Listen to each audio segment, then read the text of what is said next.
Točno ob 7 uri zjutraj so vsa volišča odprla vrata in 12 ur so lahko vsi polnoletni državljani oddali svoj glas, tako da so na glascu obkrožili številko pred svojim kandidatom. Na volišča je prišlo 47% vseh, ki so imeli pravico voliti, to je malo več kot 800 tisoč vseh volivcev.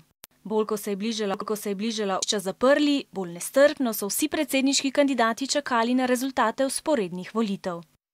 To niso prave volitve, ampak so rezultati, ki jih zberejo ljudje na različnih koncih po Sloveniji. Ti ves dan sprašujejo volivce, koga so volili. Tako že ob 7 uri zvečer lahko izvemo, kakšni so rezultati vzporednih volitev. V prvem krogu je zmagal Borut Pahor s 40% glasov, Danilo Türk je prejel slabih 36%, Milan Zver pa le nekaj več kot 24%. Čestitam, da ste zmagali. Nisem še zmagal, ampak se bom trudil naprej.